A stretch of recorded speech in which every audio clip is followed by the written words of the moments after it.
Disseram que o Sul foi construído sobre honra, mas isso era a mentira que homens como o Coronel Augusto Ferreira contavam a si mesmos para dormir apesar dos gritos do lado de fora das janelas. Sob a luz das velas e do uísque, sob os hinos da igreja e o dinheiro do café, existia algo mais antigo, mais frio e infinitamente mais sombrio, uma religião de controle. E todo deus dessa religião exigia um sacrifício. A história que você está prestes a ouvir não é lenda, não é exagero, mas um daqueles sacrifícios registrado apenas em sussurros e cartas seladas. Um segredo tão monstruoso que mesmo os homens que o fizeram acontecer não conseguiam encará-lo quando o dia amanhecia. Começou como essas histórias sempre começam, com uma aposta. Numa noite de dezembro de 1860, quando o ar sobre Recife pairava denso com o cheiro de chuva e podridão, 8 homens se reuniram na sala dos fundos do Hotel Recife. Eles não eram apostadores no sentido comum. Eram senhores da economia local, fazendeiros, juízes e mercadores, homens cujos nomes carregavam peso como a lâmina de uma faca. O quarto estava pesado com fumaça de charuto e autoconfiança. À cabeceira da mesa sentava-se o juiz Cornélio Duarte, um homem com gelo nas veias e ódio no sorriso. Do outro lado dele, seu antigo rival, o coronel Augusto Ferreira, o orgulhoso dono da fazenda Bela Vista, um homem que vestia sua honra confederada como uma armadura, mas cuja alma já estava perdida. Entre eles pairava uma dívida de 47 mil réis, um número que significava ruína para um e triunfo para o outro. Duarte esperava anos por esse momento. Duarte propôs a aposta com a facilidade de um homem já certo da vitória. Ele se inclinou para frente, batendo o anel na mesa. Sua filha, ele disse, e todos os homens naquele quarto ficaram imóveis. Os olhos de Ferreira se estreitaram. Minha filha? Duarte sorriu. Isabel, grávida de 5 meses, marido ido para o sertão, dívidas não pagas e um pai afogado em uísque. Eu perdoo toda a sua dívida, toda ela, se você a levar à capela da sua fazenda no dia 14 de dezembro por uma noite, com 4 dos seus próprios homens, aqueles em quem mais confia. O silêncio que se seguiu foi absoluto. Lá fora, o trovão rolava pelo rio Capibaribe como um julgamento. Ferreira encarou Duarte procurando hesitação, mas viu apenas prazer.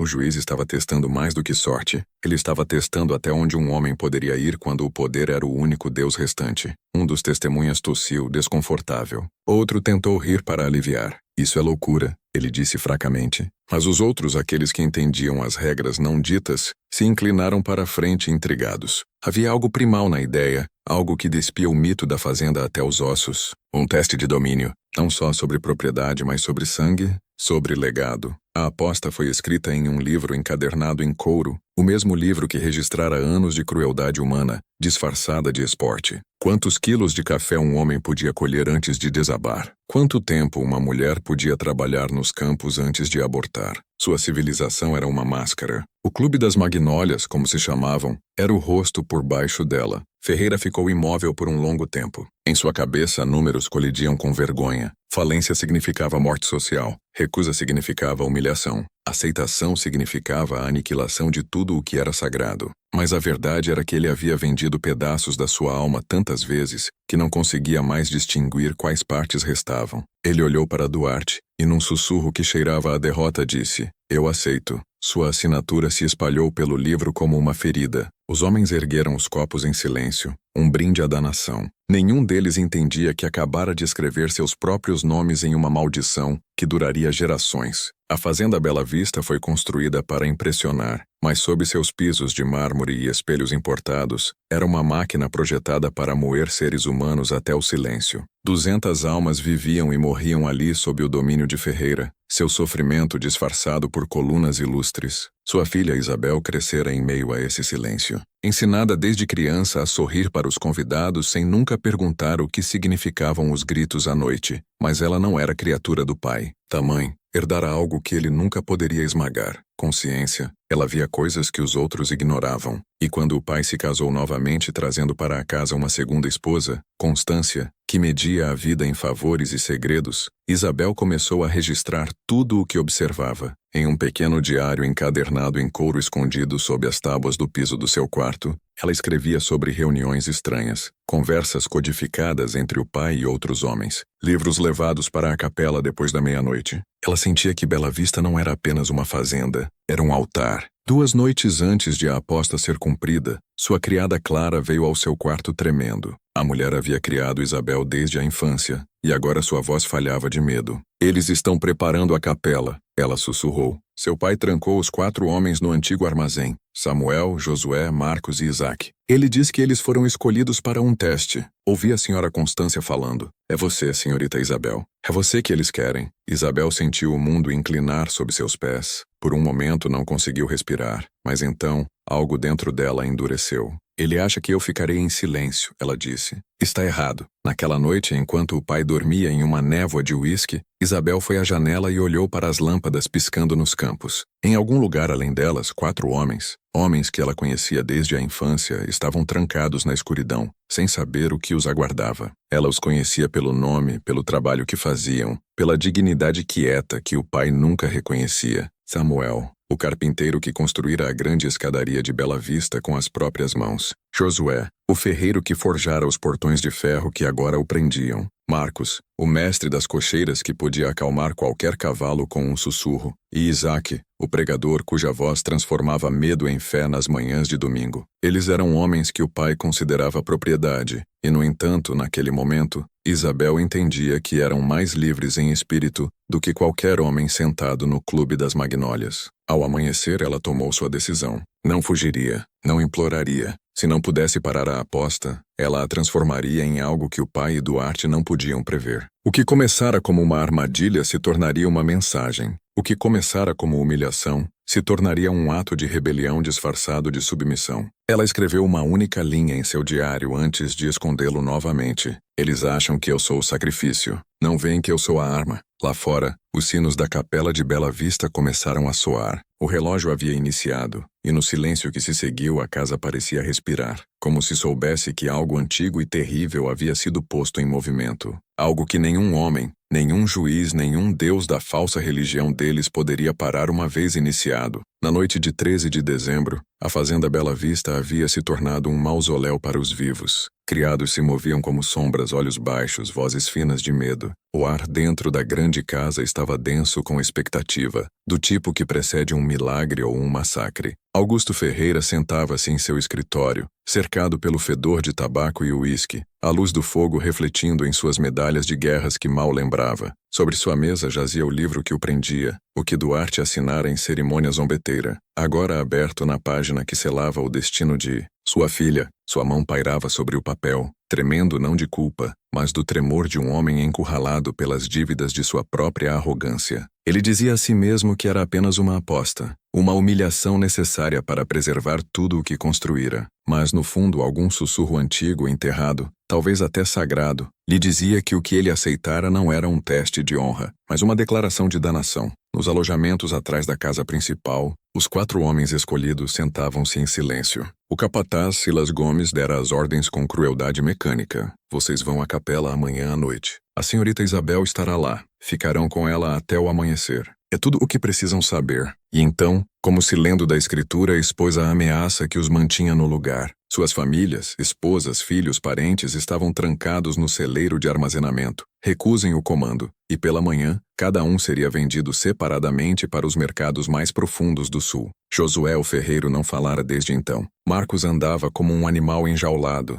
os punhos se fechando e abrindo. Samuel orava em silêncio, lábios se movendo sem som. Apenas Isaac falava em voz alta. Os demônios sempre precisam de homens que acham que estão apenas seguindo ordens. Ele disse baixinho. Amanhã descobrimos se somos as mãos dele ou as vítimas. Nenhum deles dormiu. No quarto do segundo andar, Isabel escreveu sua entrada final antes da tempestade. Sua caligrafia era calma, deliberada, quase cerimonial. Eles escolheram a capela porque é o único lugar onde ainda acreditam que Deus os vê. Descobrirão que ele está assistindo a algo inteiramente diferente. Sua própria corrupção refletida de volta para eles. Ela fechou o diário e o deslizou sob a tábua do piso, pressionando a palma da mão contra a madeira como se selando um pacto. Então se virou para Clara, que estava à porta, torcendo as mãos. Você disse que eles estão trancados no armazém? Isabel perguntou. Clara assentiu, sua voz mal um sussurro. Sim, senhorita. Mas o capataz dorme pesado quando bebe. Se planeja algo, esta noite é o único momento. Isabel respirou fundo, firme e precisa. Então esta noite começamos. As duas mulheres se moveram pelos corredores como fantasmas, saias roçando o mármore. Passaram por retratos de ancestrais, rostos pálidos pintados para esconder a podridão por baixo.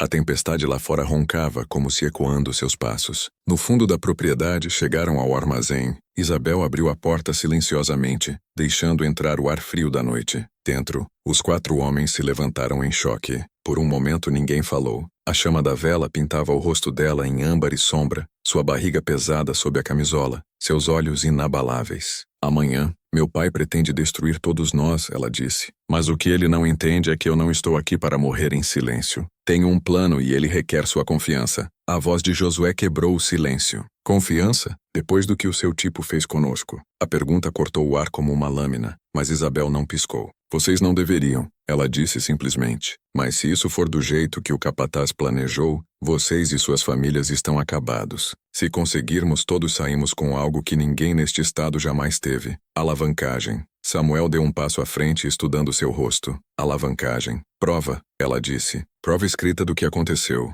Da aposta. Da crueldade que mantém todo esse sistema unido. Eu venho coletando há anos. Diários, cartas, livros. É o suficiente para arruinar homens como meu pai e Duarte. Mas precisa ser selado com algo inegável. Amanhã à noite eles acham que eu sairei quebrada. Em vez disso, sairei em silêncio. E meu silêncio nos protegerá até o momento de falar chegar. Marcos se encostou na parede, braços cruzados. E o que espera de nós, senhorita Ferreira? Que interpretem seu papel, ela respondeu. Eles estarão ouvindo do lado de fora. Vão querer prova de que o horror que projetaram está acontecendo. Então daremos a eles seus sons, suas sombras. E quando acharem que o espetáculo está completo, vocês sairão pela porta dos fundos antes do amanhecer, sob o disfarce de fantasmas. Sem resistência, sem violência, apenas desaparecimento. Eu farei com que eles acreditem na história que esperam. Jamais saberão a verdade. O quarto ficou quieto, exceto pela chuva batendo no teto. Então Isaac falou, e se falharmos? Isabel encontrou seu olhar. Então pelo menos falhamos, sabendo que tentamos acabar com o jogo deles.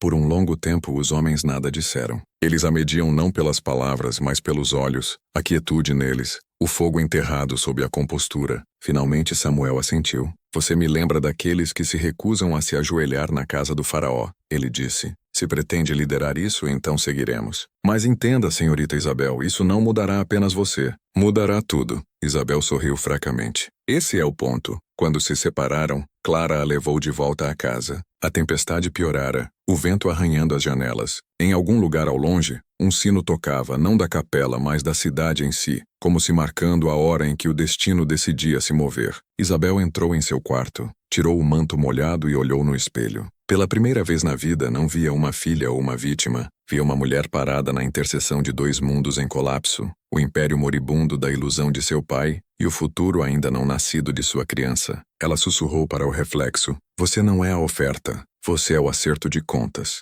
Abaixo dela, os alojamentos dos escravos brilhavam fracamente com luz de vela enquanto famílias oravam, sem saber que antes do nascer do sol, toda a oração seria respondida de um jeito que nenhum deles esperava. No andar de cima, Constância Ferreira jazia acordada ao lado do marido, fingindo dormir enquanto sua mente calculava sobrevivência. Ela sabia mais do que jamais admitia sobre a aposta, sobre Duarte, sobre o livro que poderia condená-los todos. Em seu coração, já suspeitava da defiância de Isabel e se perguntava se seria mais sábio ajudar a enteada do que traí-la. Pela primeira vez, Constância percebia que o mundo do marido estava desmoronando e se ficasse leal a ele, seria enterrada sob suas ruínas. Lá fora, um raio dividiu o céu iluminando a capela de Bela Vista ao longe. As trancas de ferro em suas portas brilhavam como os dentes de uma fera à espera. A noite antes da oferta havia começado, e em sua quietude, todo o coração que ainda ousava bater esperava a mesma coisa. Amanhã de 14 de dezembro surgiu cinzenta e sem fôlego. Não havia canto de pássaros, nem vento nas árvores de cipreste, apenas o zumbido distante de insetos e o lento estalo da terra sob o primeiro sol falso. A fazenda Bela Vista ficava imóvel de forma sobrenatural, suas grandes colunas como as costelas de um cadáver. Dentro, criados sussurravam orações baixinho, convencidos de que algo maligno já havia entrado na casa. Até os animais sentiam. Os cavalos recusavam a ração. Os cães se escondiam sob a varanda, e os corvos se reuniam ao longo da linha do telhado como se esperando um sinal que só eles podiam ouvir. No quarto virado para o leste, Isabel Ferreira sentava-se imóvel à janela, mãos descansando sobre a barriga. Sua criança ainda não nascida se mexeu uma vez, um lembrete quieto de que a vida continuava mesmo sob a sombra do mal. Ela sussurrou para ela baixinho: "Você não herdará a maldição deles." Abaixo dela, o pai se preparava para o que chamava de arranjo de negócios. Ele se barbeava com cuidado, vestia o casaco confederado, polia as botas que usara em Vicksburg, olhava no espelho e dizia a si mesmo que ainda era um homem de princípios, uma vítima das circunstâncias, forçado a escolhas impossíveis. Mas sob o uniforme seus olhos eram vazios. Ele bebia de um frasco de prata, mãos tremendo o suficiente para atrair a ilusão de controle. Na sala adjacente, o juiz, Cornélio Duarte, esperava. Seu rosto era inexpressivo, esculpido do mesmo mármore das escadas do tribunal que ele presidira. "Os homens estão prontos?" ele perguntou. Ferreira assentiu rigidamente. "Trancados nos alojamentos. Serão levados à capela às 8. Duarte sorriu fracamente. "Bom, vamos ver se o sangue é mais forte que a vergonha." Ao anoitecer, a procissão começou. A capela ficava a meia légua da casa principal, um pequeno edifício de pedra mais antigo que Bela Vista em si. Fora uma igreja missionária construída por padres espanhóis antes que o Império do Café devorasse a terra. Quando Ferreira a herdara, o lugar fora reaproveitado para cerimônias privadas, batismos e, mais recentemente, reuniões secretas do Clube das Magnólias. Nesta noite serviria ao propósito mais sombrio. O caminho até ela era ladeado por tochas. As testemunhas Duarte e Guilherme Chiani e outro fazendeiro chamado Souto chegaram pouco antes das 9, escoltados por Constância Ferreira, que usava um vestido preto e um rosto esvaído de emoção. "Você entende seu papel", Duarte disse a ela baixinho. "Você confirmará que os termos foram honrados." Ela assentiu uma vez. Ele confundiu seu silêncio com obediência. O interior da capela fora transformado. Cortinas pesadas selavam as janelas, e o altar fora coberto com veludo carmesim. 4 cadeiras estavam arrumadas contra a parede, uma para cada escravo. Um leve cheiro de lavanda tentava disfarçar o fedor subjacente de cera de vela e medo. Augusto Ferreira ficava à porta segurando uma lanterna, os nós dos dedos brancos ao redor do cabo. Ele se virou para a filha e sussurrou: "Você fará isso pela família." O olhar de Isabel era calmo. "Você já vendeu a família, pai?" ela disse. Então ela deu um passo à frente para dentro da capela. A porta se fechou atrás dela com a finalidade de um túmulo. Lá fora, os homens se reuniram em silêncio. Duarte marcou o tempo em seu relógio de bolso. 9, começamos. Ele se virou para as testemunhas. "Senhores, nossa tarefa é verificar o cumprimento. Observamos da janela e registramos qualquer desvio." Eles assentiram inquietos. Nenhum queria admitir o que realmente estavam fazendo. O sistema da fazenda os ensinara a disfarçar o pecado como dever. Mas mesmo assim, algo naquela noite arranhava suas almas. Constância ficava afastada deles, mãos apertadas ao redor do rosário, mente acelerada. Ela tomara sua decisão naquela manhã. Ajudaria Isabel a sobreviver, mas apenas se pudesse fazê-lo sem revelar sua mão. Cada passo que desse naquela noite seria calculado, preciso, invisível. Dentro da capela, Isabel se virou para enfrentar os 4 homens. Eles ficavam parados, esperando, incertos se deviam falar primeiro. A luz da vela piscava em seus rostos. Exaustão, defiança e fé. "Eles estão ouvindo", ela disse baixinho. "Pela primeira hora, damos a eles o que esperam." Josué franziu a testa. "Você quer dizer sons?" Ela interrompeu o suficiente para satisfazê-los. "Então agimos." Ela se moveu para o divã perto do altar e se abaixou com cuidado. "Lembrem-se do que eu disse. Sem palavras que eles possam ouvir, sem movimentos que quebrem a ilusão, ao amanhecer vocês já terão ido." Os primeiros sons foram deliberados. Uma cadeira arrastou no chão. Um grito abafado ecoou, seguido pelo baque de passos. Lá fora, Duarte se inclinou para a frente, o rosto iluminado pela luz da tocha. "Começou", ele disse. As testemunhas trocaram olhares inquietos, mas nenhum desviou o olhar. Pela hora seguinte, o ar dentro e fora da capela se encheu com uma performance tão convincente que até o diabo acreditaria. Mas sob essa performance algo extraordinário se desenrolava, uma rebelião conduzida em silêncio. Enquanto os outros moviam móveis e criavam ruído, Isabel falava em sussurros. "A carta está pronta", ela disse, tirando um envelope selado debaixo da manga. "Ela contém minha confissão e os pecados de meu pai. Se algo acontecer comigo, será encontrada atrás da pedra do altar." Samuel a pegou gentilmente mãos firmes. "E você? Darei a eles o que querem ver." Ela respondeu, uma mulher quebrada que não pode falar. Chamaram de trauma. Eu chamarei de poder. Isaac assentiu, entendendo a verdade mais profunda. O silêncio pode ser uma arma. Sim, Isabel disse, e amanhã se torna deles. Enquanto as horas passavam, o tempo perdia o sentido. As velas queimavam baixo, lançando sombras longas e trêmulas nas paredes. O ar ficava denso, úmido, sufocante. Lá fora, Duarte verificava o relógio novamente e murmurava: meia-noite. Ferreira ficava ao lado dele, em silêncio, o rosto ilegível. Você acha que ela se recuperará disso? Keane perguntou nervoso. Duarte sorriu sem calor. Recuperação não faz parte da aposta. Dentro, Isabel reuniu os homens perto. Quando o galo cantar, abrirão aquela porta, ela disse. Até lá vocês já terão ido. Sigam as direções de Isaac. Há um riacho ao norte da capela que leva à mata. Cavalgue até o nascer do sol.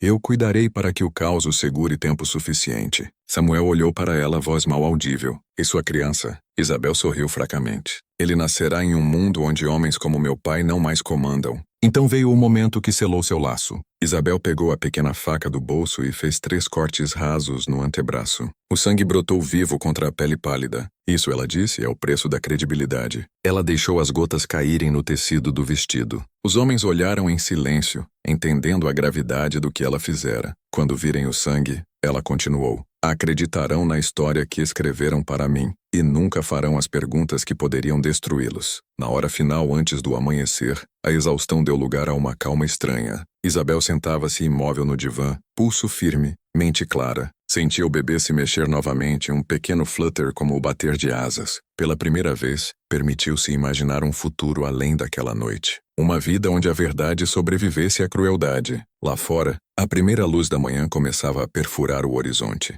Às 6h exatas, a chave girou na fechadura. A porta rangeu ao abrir. Augusto Ferreira entrou primeiro, seguido por Duarte e as testemunhas. O cheiro de sangue e cera queimada os atingiu imediatamente. Isabel jazia no divã, vestido rasgado, olhos abertos, mas sem ver. Os 4 homens ficavam imóveis contra a parede, cabeças baixas. Por um longo momento ninguém falou. Então Duarte expirou devagar. A aposta está cumprida, ele disse. Ferreira encarou a filha, o horror em sua expressão se torcendo em algo como reverência. Ele estendeu a mão para tocar seu ombro, mas ela não reagiu. Seu silêncio era absoluto, aterrorizante e perfeito. Lá fora, o sol nascia sobre a fazenda Bela Vista, banhando a capela em luz pela primeira vez em horas. Ninguém notou a pedra solta atrás do altar, ou a carta selada dentro dela. Ninguém percebeu que a história que achavam ter escrito já começara a escrevê-los para fora da história. A porta se fechou novamente atrás deles, mas o eco que se seguiu não era um fim. Era o começo do julgamento. Quando o sol nasceu completamente sobre Recife em 15 de dezembro, a história do que acontecera dentro da capela de Bela Vista já começara a mudar. A verdade real, era pesada demais para alguém carregar, então foi enterrada sob o peso de mentiras. Os criados de Ferreira contavam uma versão de que os 4 homens enlouqueceram e fugiram para a mata. O capataz contava outra de que se tornaram violentos e foram eliminados quietamente antes do amanhecer, e na conta oficial entrada no livro do Clube das Magnólias. A entrada era breve e friamente clínica. Aposta concluída, termos cumpridos, sujeito vivo, testemunhas satisfeitas. Era tudo. Sem menção ao silêncio que se seguiu, ao jeito como Isabel encarara o pai como se vendo as ruínas de sua alma, ou como o ar dentro da capela se recusara a se mover, mesmo depois que a carregaram embora. A casa se transformou da noite para o dia em um teatro de histeria controlada. Médicos vinham e iam, diagnosticando a mudez de Isabel como choque, histeria, possessão. Nenhum explicava por que seus olhos seguiam cada movimento, por que sua pena ainda riscava o papel, embora os lábios nunca se movessem. Constância sentava ao lado da cama, sussurrando orações em que não mais acreditava. Quando os médicos saíam, ela se inclinava perto e dizia: "Você precisa falar, criança. O silêncio a destruirá." Isabel virava a cabeça devagar, o olhar calmo mas inabalável. Pegava um lápis e escrevia uma única frase em um pedaço de papel. O silêncio é a única língua que eles não podem distorcer. Constância sentia um calafrio que nada tinha a ver com a corrente de ar no quarto. Percebia então que o silêncio de Isabel não era fraqueza, era guerra. Enquanto isso, os 4 homens haviam sumido. O capataz alegava que roubaram cavalos, mas nenhum faltava das cocheiras. Cavaleiros foram enviados em todas as direções. Cães farejadores soltos nos pântanos, mas nenhum rastro aparecia. Era como se a terra os tivesse engolido. Os outros trabalhadores escravizados falavam de ver luzes fracas se movendo pelas árvores na noite anterior, de ouvir vozes cantando em uma língua desconhecida, um som como vitória disfarçada de luto. Ferreira enfurecia. exigindo respostas, ameaçando vender famílias inteiras por informação. Mas a fúria não cobria o medo. Algo nele rachara. A fazenda que outrora se movia de acordo com seus comandos agora tremia em sua presença. Não de obediência, mas de expectativa, como se todos sentissem que a retribuição estava vindo, e não dele. O juiz Duarte voltou à sua propriedade com a satisfação de um homem que acreditava ter presenciado justiça divina. Mas em dias, rumores estranhos o alcançaram. Seus criados juravam ver figuras observando da linha das árvores à noite, rostos meio iluminados pelo reflexo de suas janelas. Documentos sumiam de seu escritório. Uma manhã, encontrou o livro do Clube das Magnólias faltando da gaveta trancada. Acusou o pessoal, depois os homens livres em propriedades vizinhas. Mas a verdade era mais simples e mais aterrorizante. O livro fora levado por alguém que sabia exatamente o que continha. Toda a aposta, toda a atrocidade, toda a transação de sangue. Aquele livro não era mais um registro de poder. Era uma sentença de morte esperando as mãos certas para usá-la. De volta à Bela Vista, Constância começou a sentir a presença de algo invisível se movendo pela casa. Começou com coisas pequenas. Uma chave deixada onde não deveria. Uma porta que se abria sem som. Sussurros no corredor que sumiam quando ela se virava. Uma noite encontrou Isabel de pé em camisola ao lado da janela, o luar derramando em seu rosto. Seus olhos estavam abertos, alertas, quase luminosos. Constância se aproximou cautelosamente. "Você os vê?" ela perguntou. Isabel se virou, então pegou sua prancheta de escrita. Eles não foram embora, apenas observam. A decadência de Ferreira foi rápida. Em semanas parou de comparecer às reuniões do Clube das Magnólias, alegando doença. Parou de se barbear, parou de falar com a esposa, passava longas horas na capela bebendo sozinho. Às vezes, em seu estupor, dizia ouvir passos atrás dele. Uma vez jurou ver o rosto da filha refletido no vitral da capela, embora ela estivesse confinada ao quarto. Outra vez alegou que a pedra do altar se movia sozinha. "Eles vêm por mim", murmurava. Mas quando Constância perguntava quem, ele não conseguia responder. Seu medo não mais tinha forma, apenas um cheiro. Uísque e culpa. Os criados começaram a evitar a capela completamente. Diziam que após o pôr do sol, as velas lá se reacendiam sozinhas. Alguns ouviam batidas debaixo das tábuas do piso. Outros alegavam que o ar perto do altar era mais frio que em qualquer outro lugar da propriedade. Mas o sinal mais perturbador veio quando o pregador da cidade foi chamado para abençoar a capela. O homem entrou. Ficou menos de 5 minutos e saiu pálido como leite. "Este lugar", ele disse tremendo, "foi construído para Deus." Ele se recusou a voltar. O Clube das Magnólias, abalado pelo desaparecimento dos 4 homens e pelo fofoca se espalhando por Recife, começou a se fragmentar. Kane vendeu sua engenhoca de café e mudou a família para o norte.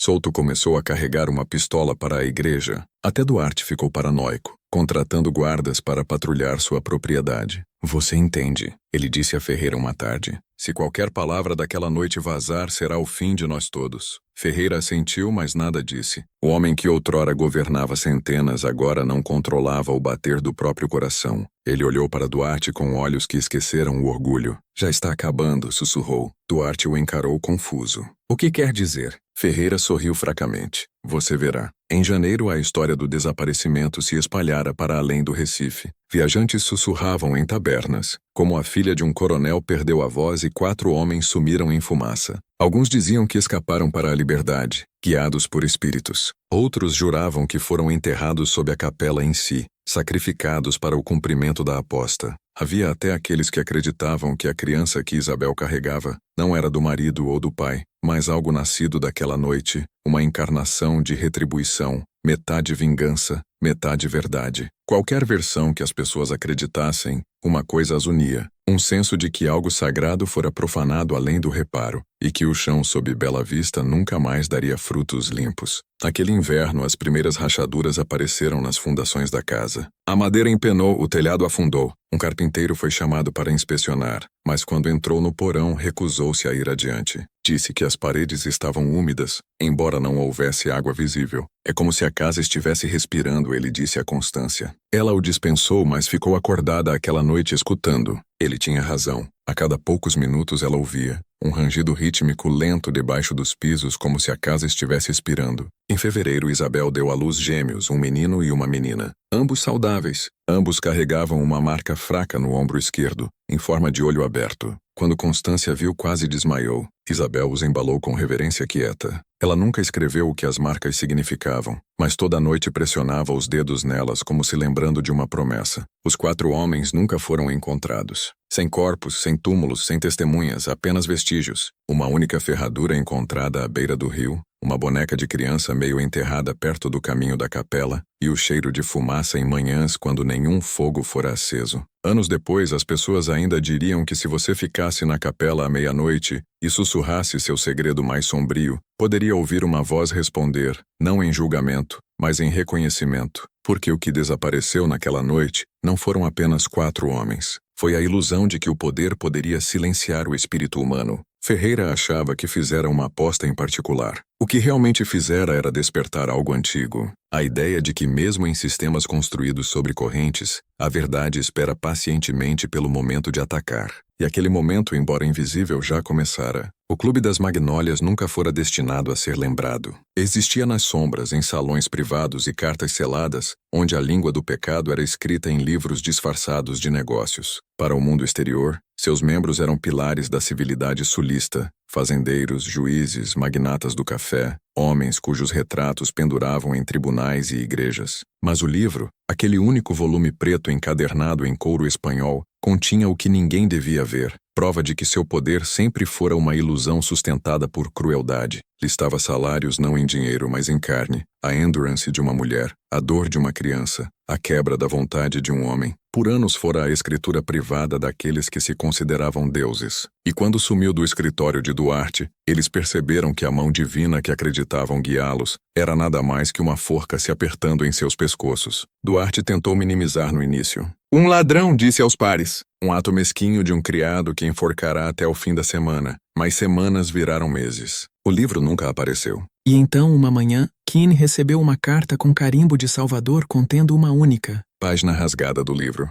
Nela estava escrito na própria mão de Duarte. Aposta dezembro 14, 1860. Sujeito, I. Ferreira. Testemunhado por Duarte Keane, solto. Montante, 47 mil réis. Sem explicação, sem demanda. Apenas evidência precisa, condenatória e real. Ao entardecer, aquela página fora pregada à porta do tribunal. Ao amanhecer, metade de Recife sabia. Duarte cavalgou até Bela Vista em fúria, exigindo respostas. Ferreira o encontrou no portão, barbeado, olhos vazios. Você trouxe isso sobre nós. Duarte sibilou. Alguém na sua casa vazou. O riso de Ferreira era seco e amargo. Alguém na minha casa, Cornélio. Minha casa está amaldiçoada. No momento em que assinamos aquele livro, ela parou de nos pertencer. Duarte o pegou pela gola. Eu o destruirei se me arrastar com você. Ferreira sorriu. Você já se destruiu na noite em que pediu pela minha filha. Duarte o soltou, abalado pela calma em sua voz. Naquela noite, enquanto o juiz cavalgava para casa, seu cavalo tropeçou e o jogou em uma vala. Quando recobrou a consciência,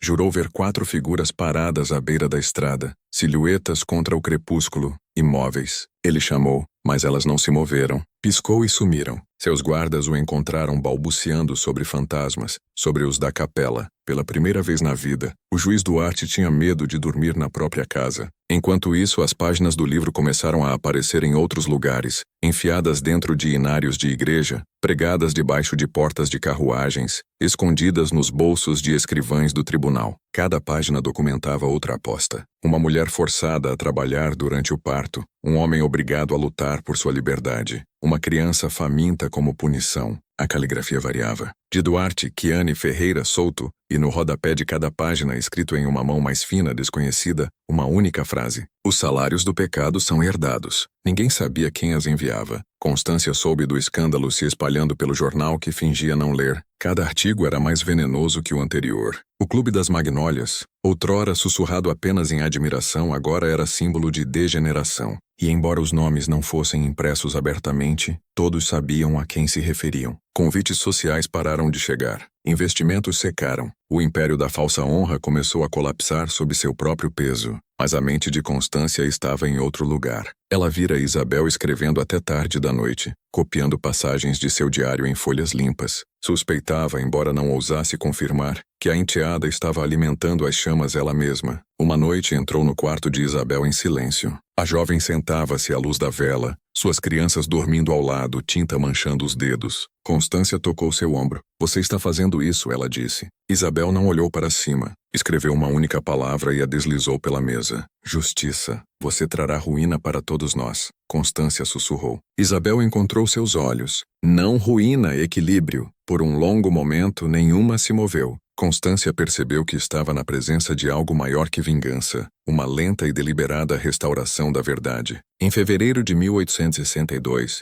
o jornal pernambucano publicou um editorial não assinado intitulado Os Senhores do Livro. Descrevia com precisão arrepiante a existência de uma sociedade secreta que apostava vidas humanas. Mencionava Bela Vista, a capela, a noite de 14 de dezembro. O tom do escritor não era indignação moral, mas revelação, como se descascando a pele da civilização para revelar o músculo por baixo. Todo homem de posição nesta região, lia-se, deve agora olhar para sua própria consciência, pois a mancha do pecado não pode ser escondida em seda ou mármore. O tempo do acerto de contas se aproxima, e aqueles que traficaram sofrimento logo encontrarão seus credores. O artigo se espalhou mais rápido que fogo, reimpresso em Rio de Janeiro, Bahia e São Paulo. O Clube das Magnólias deixou de existir em um mês. Seus membros se espalharam ou morreram, mas a maldição não parou neles. Seus filhos começaram a morrer misteriosamente. Febres que duravam horas, não dias. Afogamentos em águas rasas. Colapsos súbitos do coração. Médicos chamavam de coincidência. Padres chamavam de consequência divina. Constância chamava do que era o livro cobrando suas dívidas. Ela começou a queimar todo o registro que encontrava, toda carta, todo recibo que levava o nome de Ferreira. Ainda assim, não importava quantos destruísse, novos pareciam aparecer.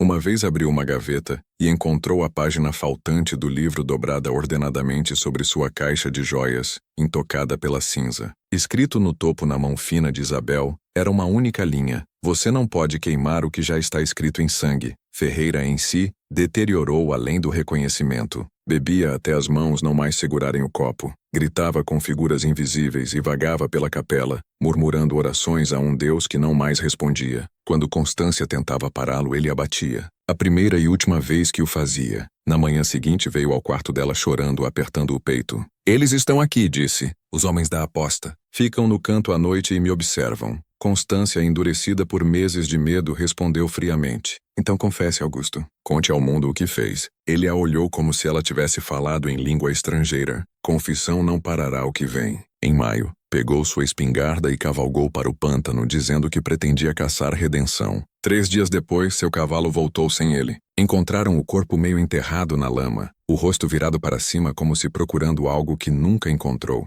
Em sua mão estava uma página rasgada do livro. A tinta borrada pela chuva, mas uma frase permanecia legível. Dívida quitada. Após seu enterro, Constância encontrou Isabel sentada à porta da capela segurando as crianças. Ela parecia serena, quase luminosa. Constância queria perguntar se ela pegara o livro, se enviara aquelas páginas, se orquestrara a ruína de todo homem que construíra sua prisão. Mas a verdade já estava escrita em seu rosto, uma calma que pertencia apenas àqueles que viram a arquitetura completa do mal e a desmontaram peça por peça. Constância sentou ao lado dela e disse baixinho, o que acontece agora? Isabel pegou sua mão e escreveu uma palavra final na poeira aos pés. Memória. Porque ela sabia o que os homens de Bela Vista nunca puderam, que a história é a arma mais verdadeira, que uma vez despertada nunca mais dorme. Após a morte de Augusto Ferreira, a fazenda Bela Vista se tornou um monumento a tudo o que o Sul tentava esquecer. A casa ficava de pé, mas não mais vivia. Poeira assentava como julgamento nos retratos da sala, os espelhos embaçados refletindo rostos que pareciam mais velhos que a carne que os carregava. Os criados, agora livres por lei, mas presos pela memória, recusavam se aproximar da capela.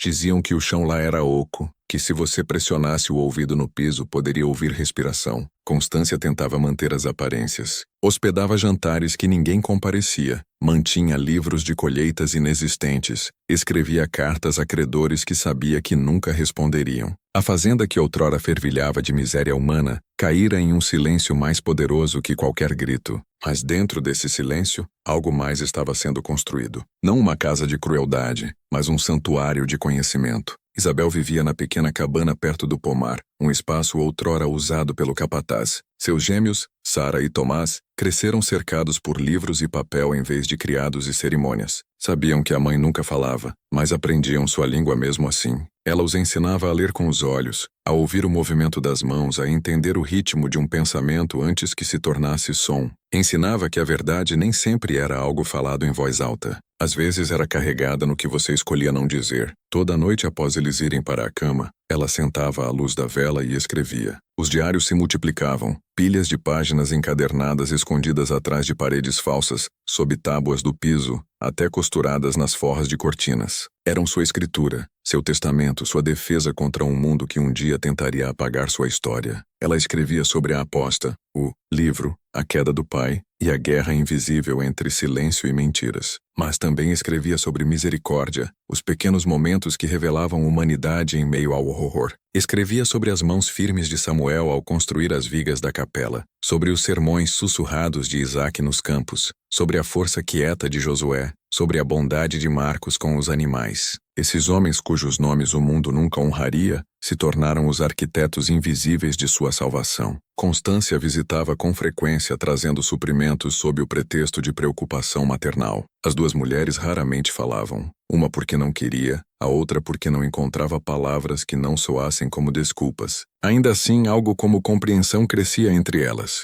Uma tarde, enquanto os gêmeos brincavam no quintal, Constância disse: "Você transformou este lugar em uma escola." Isabel olhou de sua escrita. "Para quem?" Constância continuou. "Para eles, para outros. Não pense que não vejo as crianças se esgueirando após o escuro. Crianças de libertos. Você as está ensinando, não está?" Isabel mergulhou a pena novamente e escreveu: "O conhecimento é a única liberdade que dura." Constância assentiu devagar. "Então ensine bem, porque homens como seu pai ressurgirão, em roupas diferentes, e ainda chamarão sua crueldade de civilização." Em 1867, o Império terminara, e com ele o império que gerara a arrogância de Bela Vista. Tropas passaram por Recife, algumas acampando brevemente nos terrenos da propriedade. Quando viram o estado da casa, a tinta descascando, os campos vazios, a capela com janelas vedadas, assumiram que era assombrada e seguiram em frente. Um oficial, um jovem de Minas, deixou para trás um único livro de discursos abolicionistas, talvez como token de respeito ou penitência. Isabel o pegou e o acrescentou à sua biblioteca crescente. Sublinhou uma passagem em tinta grossa. A consciência de uma nação não é medida pelo ruído de suas vitórias, mas pelo silêncio que tolera em suas injustiças. Colocou aquela página ao lado da cama e nunca a moveu novamente. Seus filhos cresceram sob aquele peso moral. Tomás, quieto e sério, aprendeu carpintaria com um liberto envelhecido que alegava ter trabalhado sob Samuel. Sara, brilhante e feroz, devorava todo o livro que a mãe dava. Às vezes, parada na varanda, recitando passagens em voz alta, como se desafiando os fantasmas a ouvir. Ambos perguntaram sobre o avô uma vez quando eram velhos o suficiente para entender que seu nome de família carregava uma sombra. Isabel respondeu por escrito: "Ele escolheu orgulho sobre humanidade. Essa é uma escolha que vocês enfrentarão do seu jeito um dia. Escolham diferente." A cidade ao redor mudava em ondulações lentas e inquietas. Libertos construíam igrejas. Antigos traficantes de escravos se tornavam políticos. A mansão do Clube das Magnólias queimou misteriosamente uma noite e ninguém assumiu responsabilidade. O juiz Duarte, agora meio cego e desfigurado pelas queimaduras de seu próprio fogo na propriedade, se retirou completamente da vida pública. Crianças sussurravam que ele usava uma máscara não para esconder cicatrizes, mas porque seu rosto fora marcado por dois, os fantasmas daqueles que apostara. Em 1869, seu coração parou durante uma tempestade. Quando encontraram o corpo, um único pedaço de papel estava apertado em seu punho, uma página do livro com seu nome sublinhado 2 vezes. Em Bela Vista, a vida continuava em defiança e quieta. Isabel transformou a antiga casa das carruagens em uma sala de aula. Seus alunos eram negros e brancos, jovens e velhos, libertos e destituídos. Ela nunca cobrava um centavo. Escrevia uma frase no quadro e batia 2 vezes para silêncio. Então, enquanto os alunos copiavam, andava entre eles guiando mãos, corrigindo letras, ensinando o ritmo do conhecimento. Algumas noites lia do livro abolicionista, o dedo traçando as palavras para que os alunos seguissem. Outras deixava Sara ler em voz alta. "A verdade não precisa de voz alta", Sara dizia repetindo a lição da mãe. Precisa apenas de uma que não trema. Em 1873, um estranho chegou. Um homem nos 50 anos com mãos calejadas e uma calma familiar. Seu nome era Samuel Gomes. Vinha de São Paulo carregando uma carta de apresentação e uma caixa de madeira. Dentro da caixa estavam documentos, depoimentos, cartas, cópias das páginas do livro, prova de que a verdade sobrevivera. Isabel, que não chorara em 13 anos, chorou então. Por um dia inteiro, o velho ficou contando às crianças histórias da noite em que sua mãe salvara 4 homens do inferno e a si mesma do silêncio. Contou que Isaque se tornara pregador, que Josué encontrara o filho, que Marcos treinava cavalos em terra livre, que ele mesmo construíra casas para aqueles que fugiram do sul. Sua mãe, disse, nos ensinou que o silêncio pode ser mais alto que qualquer sermão. Antes de partir, entregou a Tomás um martelo, o mesmo que usara para construir a capela. Construa algo melhor, Samuel disse. Para Sara deu uma pena esculpida de osso. Escreva o que tentaram apagar. Eles prometeram que fariam. Quando partiu, Isabel ficou na varanda vendo-o sumir pela estrada, as crianças ao lado. O vento farfalhava as árvores, carregando um eco fraco de um hino outrora cantado em segredo. Por um momento, os fantasmas de Bela Vista não pareciam maldições, pareciam testemunhas. Naquela noite, Isabel escreveu em seu diário pela última vez. Sua mão tremia, mas as palavras eram firmes. O sul fingirá que isso nunca aconteceu. Pintarão retratos, erguerão estátuas, escreverão livros sobre honra e tradição, mas a verdade viverá naqueles que nunca deviam tê-la. Meus filhos, os filhos deles e os filhos daqueles que outrora chamávamos escravos. A história pertence a quem se recusa a esquecer. Fechou o diário, o colocou dentro da caixa de Samuel e o selou. Então se deitou ao lado das crianças dormindo, olhos abertos para o teto, onde rachaduras formavam padrões fracos como raízes estendendo para baixo em vez de para cima. Pela primeira vez desde a capela, seu silêncio parecia completo. Não o silêncio do medo, mas o silêncio da paz. Lá fora, a capela ficava intocada pelo tempo. Ninguém orava lá mais. Mas todo ano, em 14 de dezembro, as velas dentro piscavam a vida por breves momentos, como se lembrando. Aqueles que passavam diziam que o vento naquela noite sempre sussurrava um nome. Não Ferreira, não Duarte, mas Isabel. A mulher que transformou silêncio em fogo e fez a história se ajoelhar. Nos anos 1880, Bela Vista ficava como uma ferida que se recusava a fechar. O tempo tirara seu esplendor, mas não sua presença. As trepadeiras subindo suas colunas pareciam menos decadência e mais correntes tentando puxá-la de volta à terra. As pessoas da cidade evitavam a estrada que passava por lá, alegando que a casa zumbia quando o ar estava quieto, que se você andasse por lá à meia-noite, poderia ouvir o eco de uma mulher respirando pelas paredes. Dizia-se que ninguém podia viver lá por muito tempo,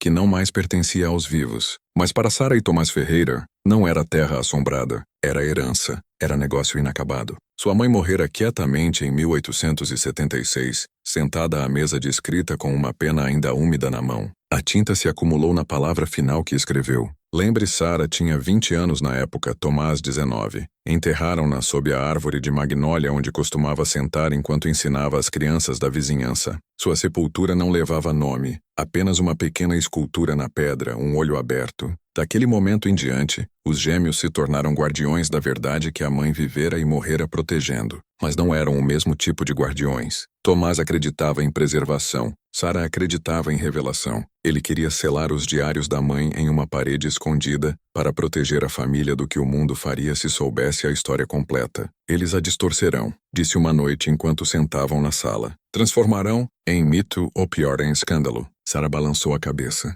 A verdade não nos pertence, Tomás. Nunca pertenceu. Pertence às pessoas de quem foi tomada. Seus argumentos ficavam mais frios, mais afiados. Cada palavra entre eles carregava o peso de 2 heranças. O sangue do opressor e o espírito do oprimido. Fora de seu conflito, o mundo se movia adiante com amnésia deliberada. O sonho da reconstrução morria. O Sul, em sua fome por apagar a vergonha, começara a se reescrever. Jornais falavam de causas perdidas e tradições gentis. Livros didáticos começavam a descrever a escravidão como uma instituição necessária de seu tempo. Estátuas erguiam-se onde forcas outrora ficavam. As mesmas famílias que apostaram almas humanas agora alegavam ser vítimas da história. E entre aquelas famílias o nome Ferreira pairava como um fantasma, sussurrado, mas nunca falado em voz alta. Uma noite de verão, um historiador do Rio de Janeiro chegou a Bela Vista. Seu nome era Dr. Eduardo Moreira, professor de antiguidades e folclore. Alegava escrever um livro sobre as sociedades secretas do Sul pré-império.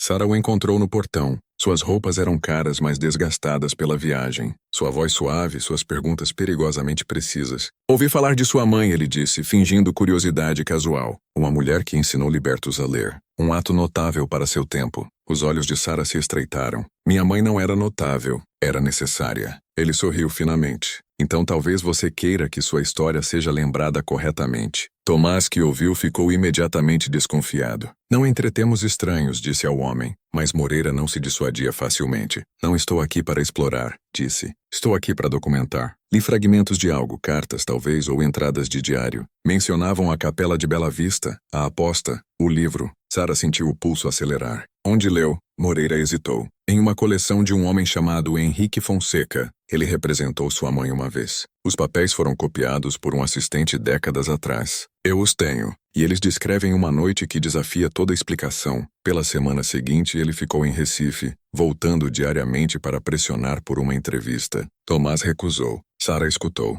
Ela herdara a intensidade da mãe, mas também seu fogo. Se continuarmos escondendo, disse ao irmão, não somos melhores que os homens que escreveram aquele livro. E se contarmos a pessoa errada, Tomás rebateu, perdemos o controle da história para sempre. Talvez esse seja o ponto, Sara disse. Controle é o que os destruiu. Verdade é o que a libertou. Naquela noite, incapaz de dormir, Tomás andou pelos corredores de Bela Vista. Passou pelo escritório da mãe, ainda cheio de seus diários, ainda cheirando fracamente a tinta e lavanda. As tábuas do piso rangiam sob ele, e por um momento achou ouvir páginas virando, embora ninguém estivesse lá. Abriu um diário e encontrou uma passagem que nunca lera antes. Uma casa pode lembrar. Toda crueldade deixa uma marca. A terra registra o que os homens negam. Virá o dia em que até as paredes falarão. Fechou o livro, coração batendo forte. A casa estava viva, não em superstição, mas em memória. Não precisava de fantasmas. A verdade em si era a assombração. Nos meses seguintes, eventos estranhos começaram novamente. Velas se acendiam sozinhas na capela. Visitantes relatavam ver uma mulher de branco andando pelo pomar ao amanhecer. Os gêmeos dispensavam como rumor, mas ambos sabiam melhor. Algo fora agitado pela chegada do professor. Algo que queria ser reconhecido. Uma noite, Sara ouviu uma batida à porta. Quando abriu, ninguém estava lá. Apenas um papel dobrado no degrau. Nele estava escrito em caligrafia delicada: os salários do pecado são herdados. A mesma frase que aparecera nas páginas do livro décadas antes. Ela olhou para a capela. Uma única luz piscava dentro. Foi sozinha, descalça, carregando apenas uma lanterna. O ar era frio e úmido apesar do calor do verão. Dentro, o altar era exatamente como fora deixado. Veludo apodrecido, bancos empenados, mas a pedra atrás do altar se movera levemente, revelando uma fresta estreita. Sua mão tremia ao alcançar dentro. O que tirou não era o livro, era a caligrafia da mãe, envelhecida mas legível. Uma carta. Para quem encontrar isso, entenda que o silêncio foi minha arma, não minha rendição. A verdade não está enterrada. Espera pela coragem de falar novamente. Se você lê isso, seja essa coragem. Sara pressionou o papel ao coração, lágrimas correndo silenciosamente pelo rosto. A casa gemeu acima dela como se expirando alívio. Na manhã seguinte, disse a Tomás que ia ao Rio de Janeiro. Para publicar, ele perguntou. Ela assentiu. Para terminar o que ela começou. Ele ficou por um longo tempo antes de responder. Então eu fico, disse finalmente. Alguém tem que guardar o que resta. Você guardará fantasmas, ela respondeu. Eles foram minha única companhia desde que ela morreu, disse. Eles se abraçaram, e pela primeira vez nenhum se sentiu como filho do pecado do coronel, mas como guardião de algo sagrado. Quando Sara partiu, a casa parecia afundar mais em si mesma, como se preparando para seu longo sono. Tomás a cuidava como um padre cuidando de uma igreja moribunda. Anos passaram, cartas vinham raramente e depois pararam. Rumores chegavam a Recife de que um livro fora publicado anonimamente no Rio. Os testamentos de Bela Vista, detalhando a aposta, o livro e a queda de homens que se achavam imortais. Foi banido por Pernambuco, queimado em algumas cidades, prezado em outras. Ninguém sabia o autor, mas aqueles que liam diziam que a voz parecia familiar, não zangada, mas lamentosa, como uma confissão sussurrada por alguém que vira demais. Em 1903, Tomás vivia sozinho na cabana, velho e meio cego, cercado pelos diários da mãe. Falava com as paredes às vezes quando perguntado por quê, dizia, porque elas lembram. Quando morreu naquele inverno, As pessoas da cidade o encontraram sentado à lareira, mãos dobradas sobre um livro. A última entrada escrita em mão firme mas desvanecente lia: "Guardei a casa como ela pediu, mas a verdade me guardou. E agora é a vez dela novamente." Após seu enterro, a fazenda Bela Vista foi abandonada para sempre. Ainda assim, viajantes alegam que em certas noites, luzes piscam nas janelas de cima, e o som fraco de uma pena riscando papel flutua para os campos. Alguns diziam que era Sara retornada para terminar a história. Outros diziam que era Isabel ainda escrevendo as partes que a história tentava apagar.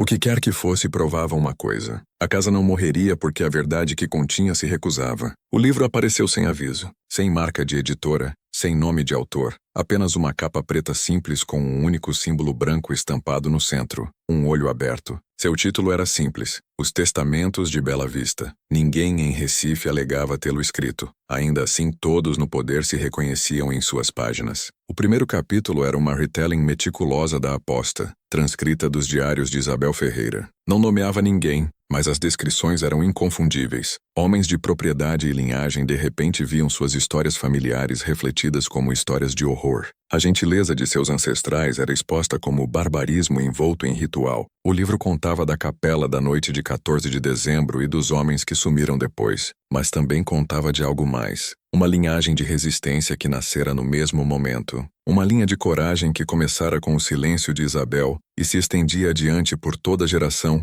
que se recusava a se ajoelhar. Jornais no Rio de Janeiro o denunciavam como blasfêmia disfarçada de história. Em Salvador, o prefeito ordenou que toda cópia fosse apreendida, mas bani-lo apenas alimentava sua fome. Em meses, os testamentos de Bela Vista se espalharam pelo sul como fogo através de canaviais secos. Lojas de libertos o liam em voz alta em reuniões secretas. Ministros o citavam em sermões codificados sobre os pecados dos pais. Mulheres o mantinham escondido dentro de bíblias familiares, passando para as filhas com a mesma gravidade que suas mães outrora usavam para orações. Até veteranos do Império, assombrados pelo que viram, encontravam nele algo que não esperavam, uma explicação para a podridão que sentiam mas nunca entendiam. Não lia como história, lia como confissão. E no centro estava uma figura que ninguém podia esquecer. Uma mulher que nunca falou, mas cujo silêncio destruiu impérios. Seu nome nunca foi impresso, mas os leitores lhe deram um de qualquer jeito. A Redentora Silenciosa.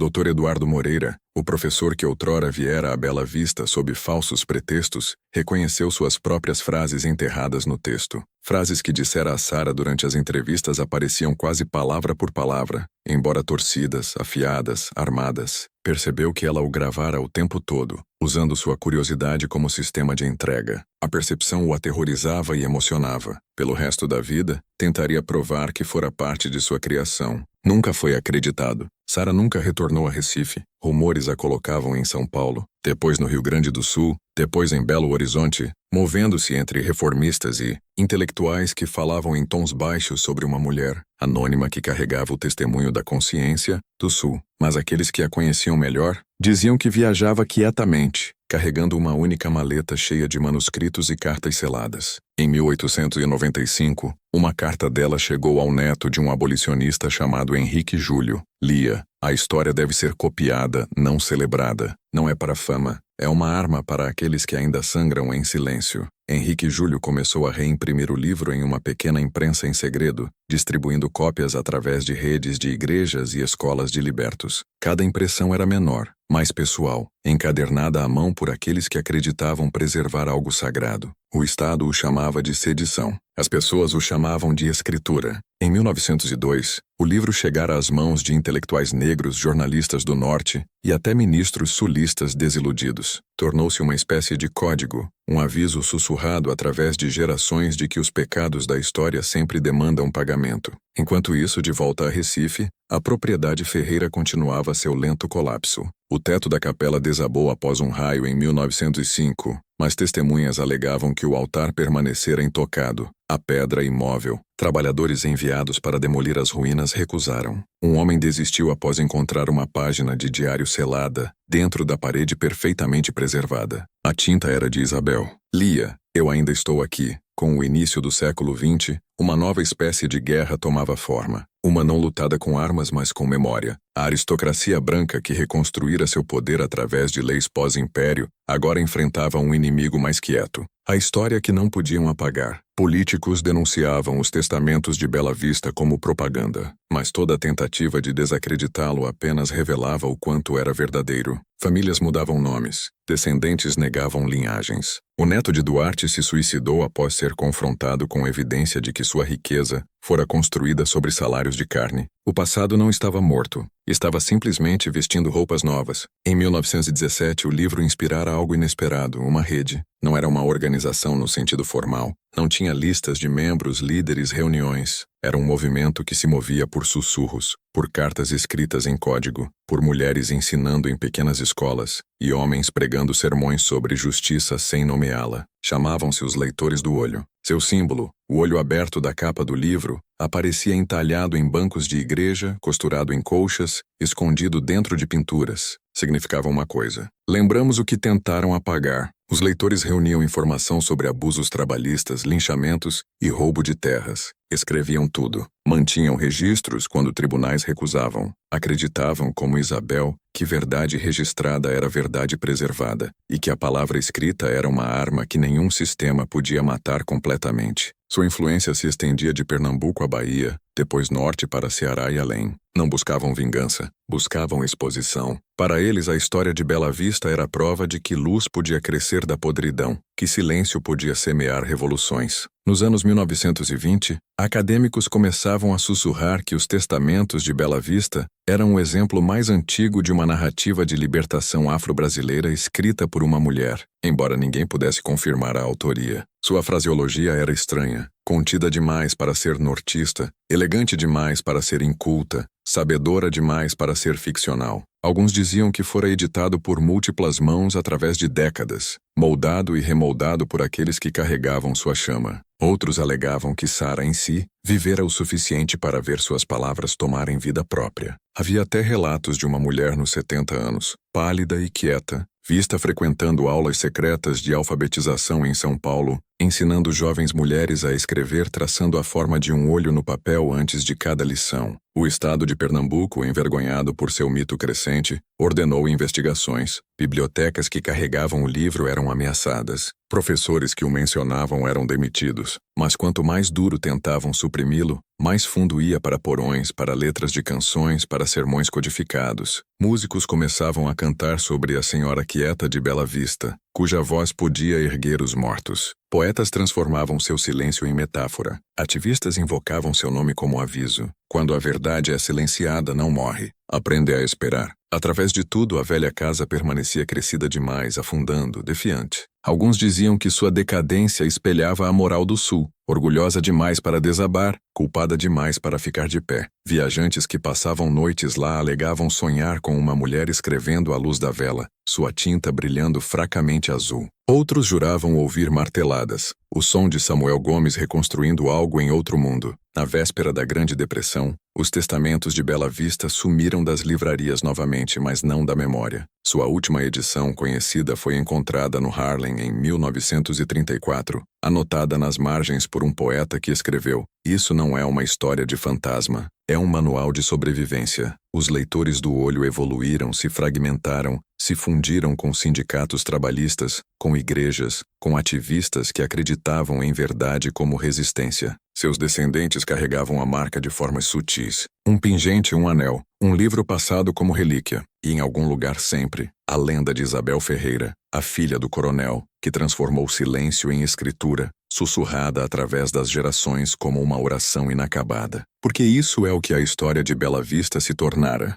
Não apenas um aviso, não apenas uma tragédia, mas um ritual de lembrança. O tipo de história que se recusa a morrer porque nunca foi destinada a entreter, foi destinada a despertar. Nos anos 1950, o nome Bela Vista quase sumira dos registros oficiais. A fazenda se fora, a capela colapsara em um monte de musgo e pedra. No papel, era uma ruína engolida por trepadeiras e memória, mas sob aquele silêncio, algo antigo se agitava novamente. A história dormira por 70 anos, não morta, apenas esperando. Todo movimento, todo sussurro por justiça que subia do sul brasileiro carregava um traço de seu DNA, como uma voz ancestral chamando da linhagem de rebelião. Os leitores do Olho haviam ido para o subterrâneo, mas nunca se dissolveram. Simplesmente mudaram de forma. Professores, pregadores, jornalistas, veteranos, donas de casa, qualquer um que ainda acreditasse que palavras podiam fazer o que balas nunca podiam, expor. Em 1956, após decisões judiciais sobre educação, um pequeno grupo de professores em Salvador se reuniu secretamente no porão de uma igreja metodista.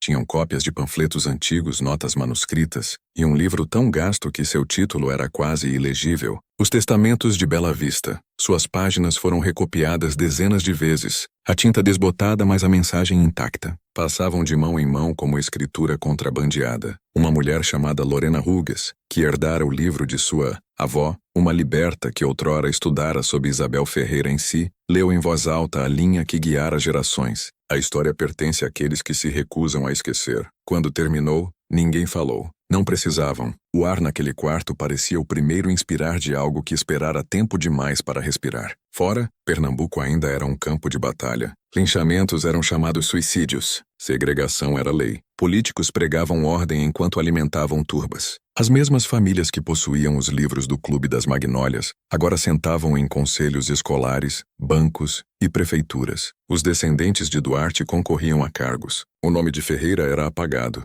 mas sua linhagem ainda fluía através de homens que se chamavam tradicionalistas. A arquitetura de controle não desaparecera, evoluíra, e ainda assim, sob tudo, os leitores observavam. O marido de Lorena, um carteiro chamado Davi Hugues, começou a se corresponder com ministros em Alagoas. Suas cartas eram codificadas com o símbolo do olho aberto desenhado fracamente no canto. Trocavam excertos dos testamentos, tecendo palavras de Isabel em sermões sobre dignidade e endurance. Silêncio não é rendição, um sermão dizia, mas preparação para o som da verdade. Quando boicotes começaram, cópias daqueles sermões se espalharam por igrejas negras como faíscas através de grama seca. A mídia chamava de milagre. Os leitores chamavam de memória cumprindo profecia. Em 1963, um jovem repórter chamado Henrique Lopes encontrou a lenda da Redentora silenciosa enquanto pesquisava resistência escrava em Pernambuco. Rastreou a história até uma cidade moribunda fora de Recife,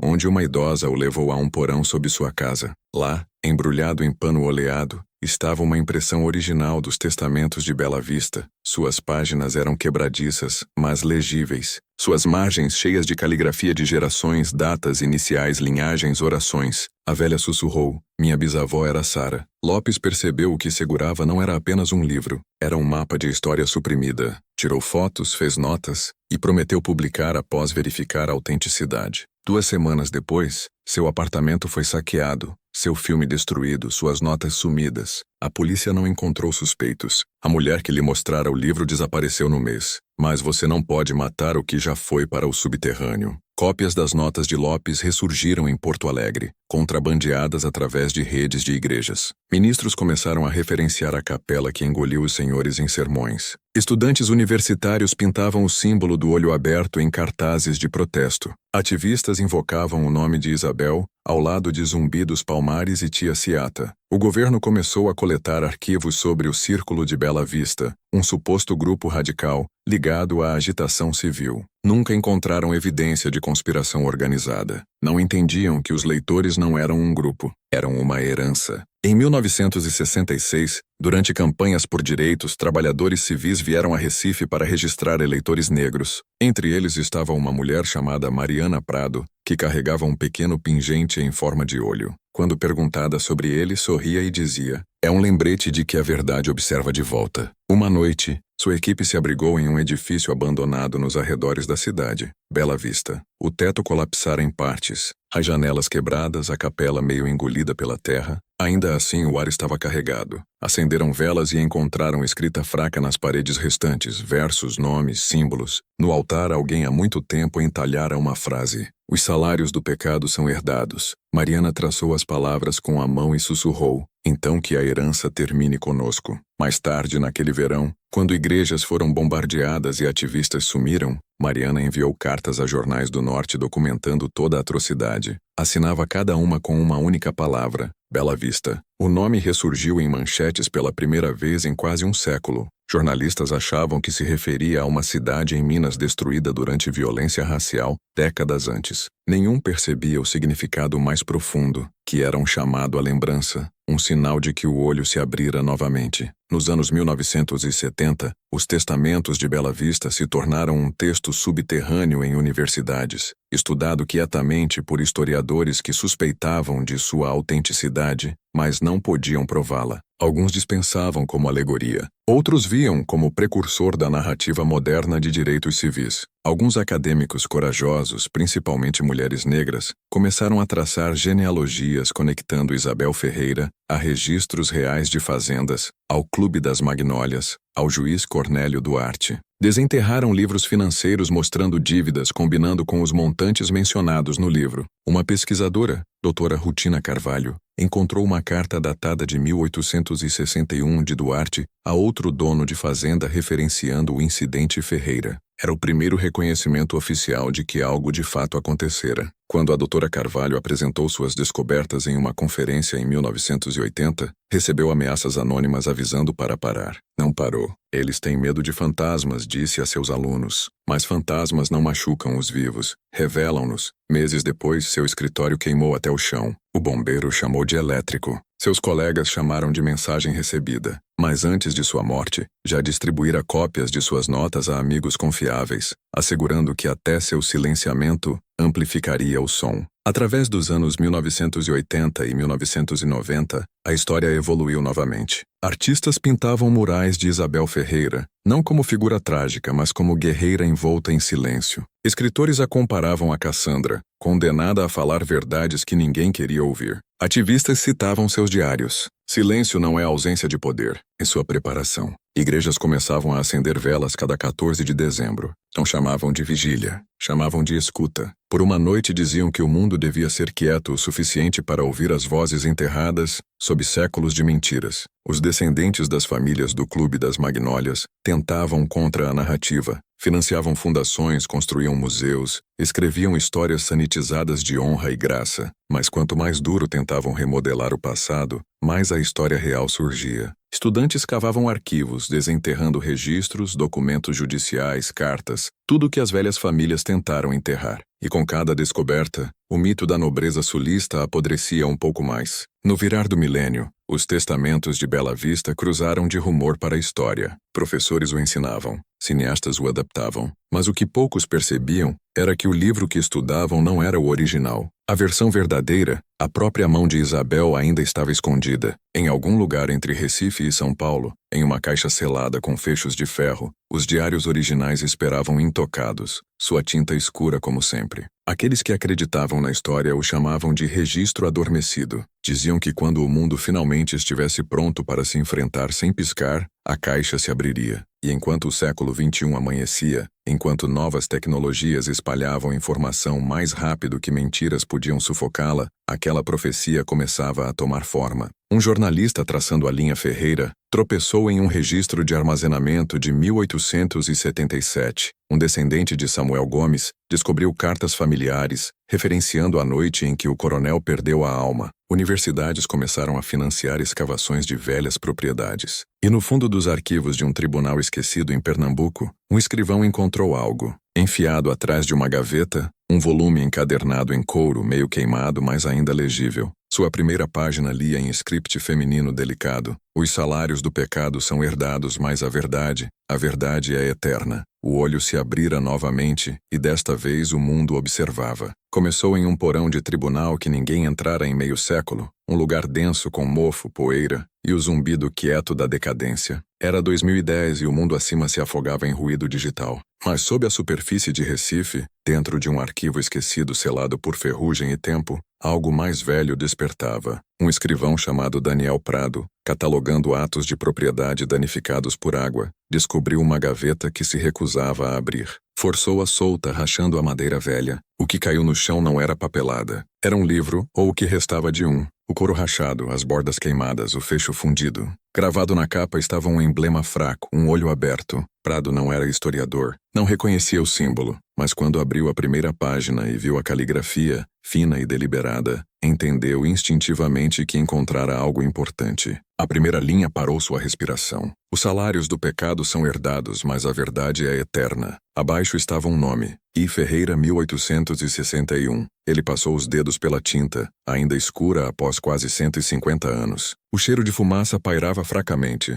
como se o fogo que falhara em destruí-lo ainda queimasse em algum lugar invisível. A descoberta fez manchetes locais, embora poucos prestassem atenção. A história correu como curiosidade. Diário antigo encontrado em Tribunal de Recife pode pertencer à herdeira pré-império, mas quando a Sociedade Histórica de Pernambuco examinou o manuscrito, o tom mudou. Especialistas em caligrafia confirmaram sua idade. A composição da tinta combinava com formulações do meio do século XIX. Linguistas identificaram frases idênticas às encontradas nos testamentos de Bela Vista. O livro não era réplica, era a fonte. Em semanas, historiadores de todo o país desceram em Recife. Chamaram de o documento mais importante da consciência sulista desde a era abolicionista. O diário era frágil, meio queimado, mas o que sobrevivia era o suficiente para desmontar um século de mitologia. A voz de Isabel Ferreira, silenciosa em vida, agora falava através do tempo com precisão cirúrgica. Escrevia não como vítima,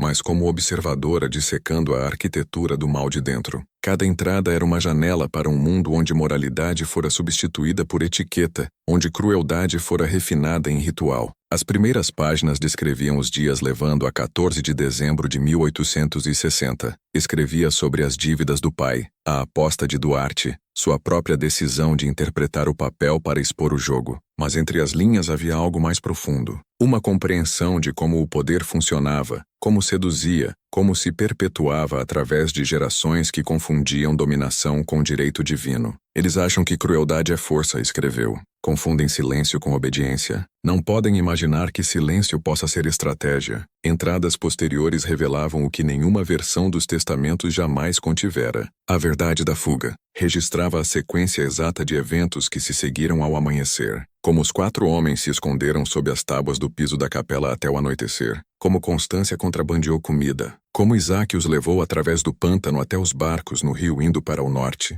Descrevia cada risco, cada traição evitada por pouco. E em uma passagem arrepiante escreveu: liberdade não é um fim, é o começo da responsabilidade. Saber a verdade é dever algo a ela. A revelação se espalhou além da academia. Meios de comunicação cobriram com a mesma mistura de reverência e inquietação que saúda qualquer coisa sagrada e subversiva. Documentários foram filmados, conferências convocadas, congregações de igreja liam suas palavras em voz alta como sermões. Mas a reação não era universalmente reverente. Nos círculos aristocráticos antigos de Pernambuco, o nome Ferreira ainda carregava peso, e a redescoberta do Diário de Isabel rasgava feridas que gastaram gerações cauterizando. Descendentes das famílias do Clube das Magnólias denunciavam o manuscrito como falsificação, chamavam de calúnia revisionista, uma fabricação nortista destinada a demonizar o Sul. Ainda assim, a caligrafia não mentia. As datas combinavam com os próprios registros financeiros do clube. Uma entrada até referenciava uma dívida específica, que Duarte registrara em seu livro de propriedade. 47 mil réis, a mesma cifra mencionada na lenda.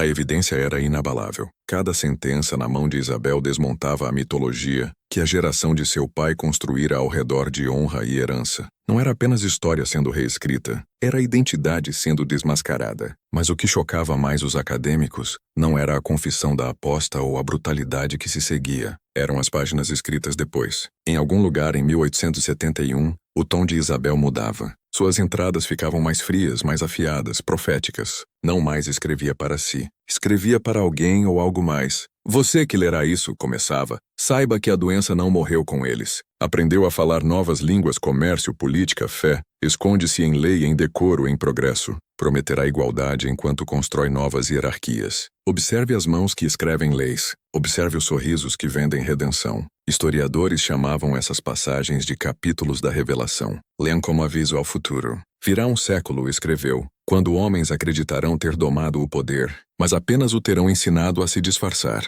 A fazenda se tornará uma companhia. O capataz vestirá terno. O chicote será papel. A corrente será crédito. E aqueles que lucram dirão que é liberdade. Aquelas linhas viralizaram. A imprensa as citava como profecia. Comentaristas as debatiam na televisão. Redes sociais transformavam suas palavras em slogans impressos em camisetas, grafite, faixas de protesto. A imagem do olho aberto, outrora sussurrada agora em toda parte, se tornava o emblema de um novo movimento. Pela primeira vez, o fantasma de Isabel Ferreira entrara na corrente sanguínea da cultura moderna, não como artefato, mas como oráculo. Mas com revelação vinha retaliação. Hackers vazavam e-mails de políticos sulistas proeminentes, com laços a velhos fundos familiares, cujas fortunas traçavam de volta a posses de fazendas. As mesmas famílias nomeadas no livro das Magnólias. Indignação pública acendia. Estátuas tombavam, universidades renomeavam edifícios. O que começara como descoberta histórica se tornava acerto de contas social.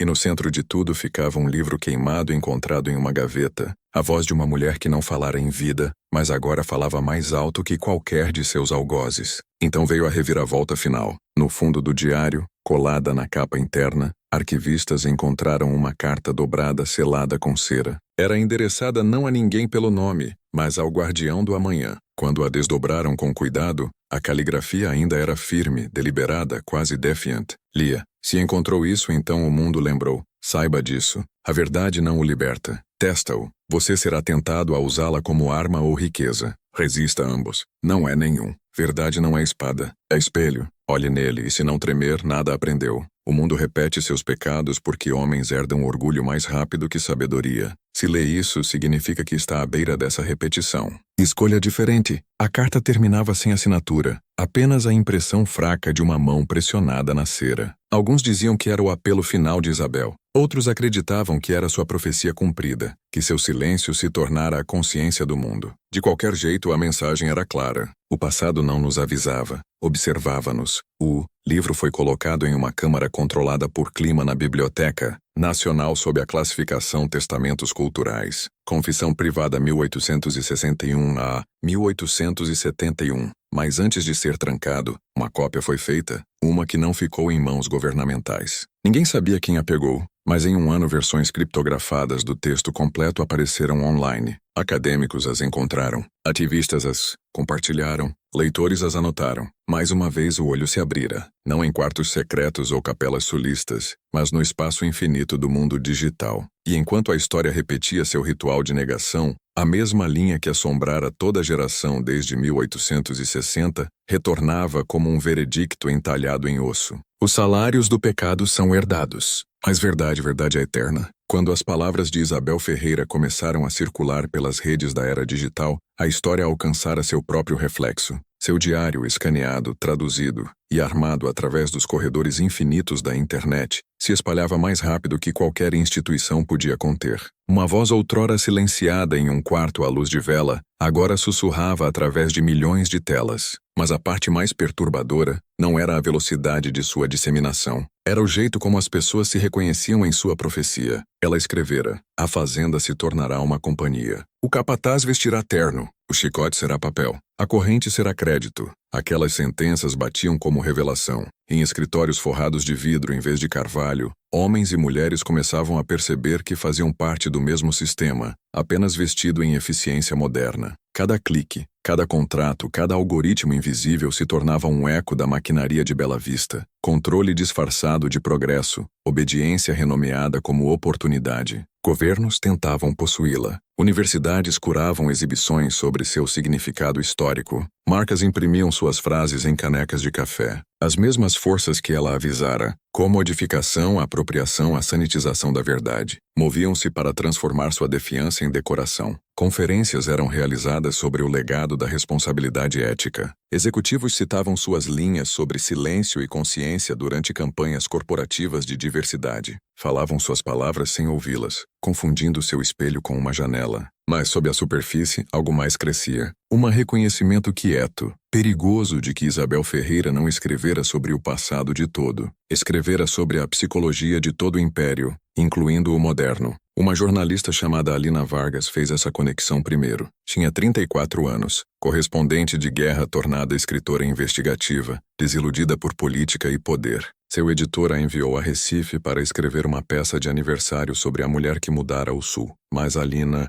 não se interessava por hagiografia. Queria saber por que essa história ainda parecia inacabada. Quando chegou ao tribunal onde o diário fora encontrado, o arquivista lhe entregou um par de luvas e disse: "Manuseie com cuidado. Tem hábito de morder de volta." Ela leu por 12 horas seguidas. À meia-noite, percebeu que as insights de Isabel eram mais psicológicos que históricos. Sua análise de poder antecipava a manipulação moderna. Uma entrada descrevia como donos de fazendas mantinham controle não só por violência física, mas por narrativa, por memória seletiva, pela ilusão de estabilidade. Contam aos escravizados o que o mundo é e o tornam assim. Isabel escreveu: "Eles possuem a história. Essa é sua arma real." Alina sublinhou a frase em seu caderno. Escreveu: "Nada mudou. Apenas digitalizamos a fazenda." Transformou seu artigo em uma exposição ligando a filosofia de controle de Isabel aos mecanismos de vigilância moderna, monopólios corporativos e propaganda política. O título era simples: O Espelho do Poder.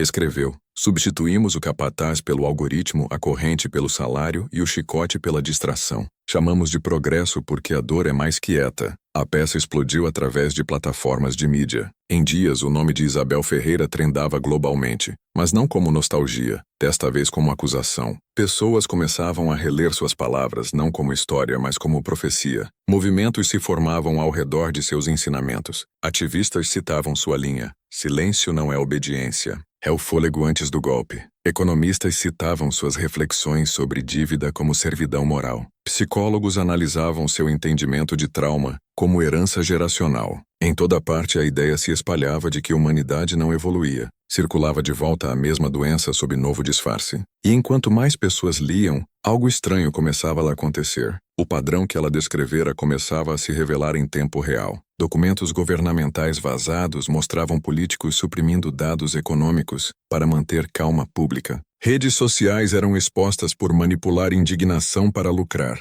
Corporações faziam lobby para privatizar educação sob a bandeira de igualdade. A lógica da fazenda controle a narrativa, extraia o trabalho, disfarce a jaula, retornara vestindo roupas modernas. As instituições que celebravam Isabel como heroína estavam reencenando o mundo que ela avisara. O espelho que ela deixara para o futuro refletia todos, e a maioria desviava o olhar. Ainda assim, não todos. Uma nova geração começava a interpretar seu silêncio como método de resistência. Chamavam-se os Guardiões do Amanhã, pegando emprestado o título de sua carta final. Seu movimento não era barulhento. Espalhava-se quietamente através de chats criptografados. Escolas independentes sussurradas, reuniões em cidades pelo mundo. Acreditavam que verdade não podia ser lutada com ruído, apenas com clareza. Estudavam seus diários como escritura para a era digital. Uma passagem os guiava. Poder decai quando visto com clareza demais. Por isso cega com espetáculo. Os guardiões começavam a expor vazamentos de dados, revelando contratos de lobbies secretos, traçando financiamento corporativo de narrativas midiáticas. Não se rebelavam, não gritavam, documentavam. Seu símbolo era mais uma vez o olho aberto. Governos os chamavam extremistas. Corporações os chamavam anarquistas. Mas as pessoas que liam seus relatórios começavam a chamá-los de algo mais necessário. Enquanto isso, o artigo de Alina atraía atenção perigosa. Seus e-mails eram hackeados, seu apartamento invadido. Recebia mensagens anônimas dizendo: "Você ressuscita fantasmas melhor deixados mortos." Mas recusava parar. Seguia o rastro até um trust offshore nas Ilhas Cayman. Seus beneficiários, descendentes das famílias do Clube das Magnólias, ainda ricos, ainda invisíveis, ainda lucrando do juro composto de sangue. Uma companhia no livro possuía vastas terras reaproveitadas para prisões privadas e subsidiárias agrícolas. O capataz evoluíra novamente. A investigação final de Alina se tornou sua ruína. Traçou a cadeia de propriedade até um conglomerado multinacional, cujo presidente descendia diretamente do juiz Cornélio Duarte. 2 dias antes da publicação, seu carro explodiu fora do complexo de apartamentos. A história oficial, linha de combustível defeituosa a não oficial, silêncio restaurado.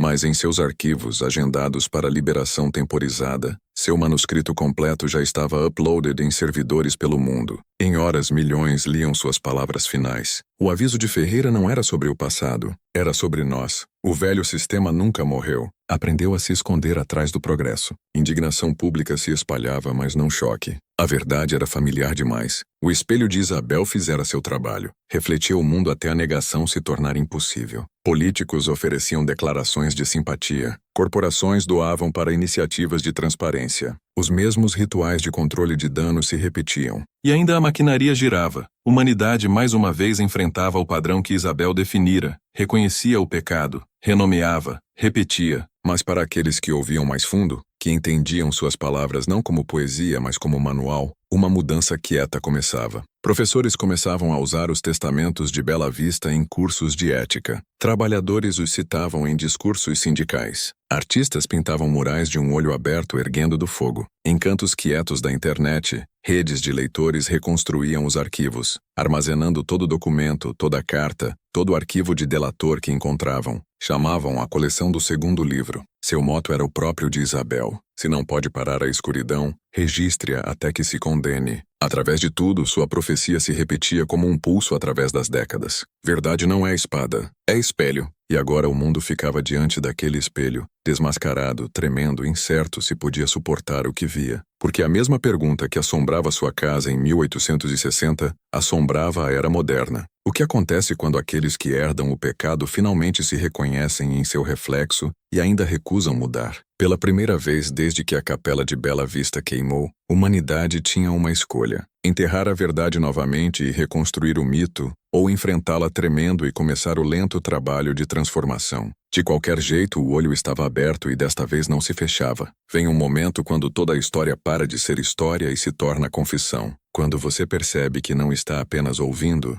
está dentro dela. A história de Bela Vista não termina em uma capela ou tribunal ou arquivo digital. Termina aqui em você. Porque se ouviu até aqui, herdou-a, não por sangue, mas por consciência. Todo homem que aprende a verdade se torna parte de sua linhagem. A longa cadeia daqueles forçados a decidir se repetirão o padrão ou o quebrarão. Isabel Ferreira não escreveu seus diários para acadêmicos. Escreveu-os para este exato momento no tempo quando a doença que descreveu evoluiria para nós, civilizados, informados, conectados, e ainda assim escravizados pela mesma fome antiga controle. Olhe ao redor. A fazenda mudou sua língua. O chicote do capataz se tornou o algoritmo que mede seu valor. A capela onde apostas eram feitas se tornou o mercado onde dados são trocados. A moeda não é mais café ou carne, é atenção. Cada rolagem, cada clique, cada escolha de consumir em vez de questionar, é uma reencenação do mesmo ritual que Augusto Ferreira realizou quando assinou a vida da filha por dívida. Todos nos tornamos herdeiros daquele momento.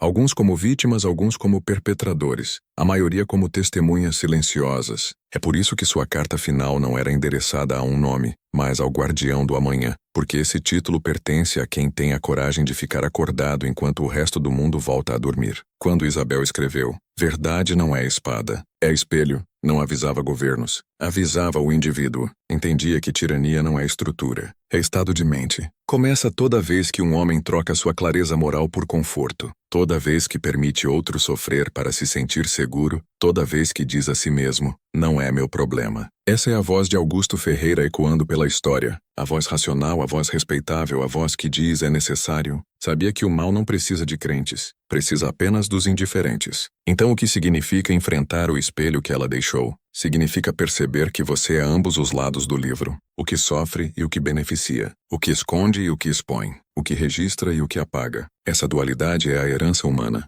a razão por que civilizações constroem altares a deuses enquanto enterram ossos sob eles. Fingimos evoluir, mas todo sistema que criamos carrega o mesmo blueprint. Hierarquia, controle, justificação. Isabel via claramente porque vivia dentro de seu modelo mais perfeito. A fazenda e reconhecia sua psicologia. Constroem seu poder sobre ordem, escreveu, e chamam caos o que o ameaça, mas o caos real é sua consciência enterrada viva. A pergunta é se ainda temos coragem de desenterrá-la em algum lugar na Biblioteca Nacional. Seu manuscrito original jaz em silêncio. Sua tinta não desbotou. Seu cheiro de fumaça ainda paira, um lembrete de que verdade sobrevive toda tentativa de queimá-la. Acadêmicos o visitam como peregrinos parados atrás de vidro, sussurrando seu nome como se temendo que responda. mas seu monumento real não está naquela câmara. Está nos rostos daqueles que leem suas palavras e sentem algo mudar. Aquele reconhecimento sutil, terrível, que história não está morta, é herdada. Toda injustiça que toleramos carrega a memória sanguínea da que ela lutou. Todo silêncio que mantemos alimenta a mesma estrutura que ela tentou desmontar. Talvez por isso sua história continue ressurgindo todo século. Não como entretenimento, mas como convocação.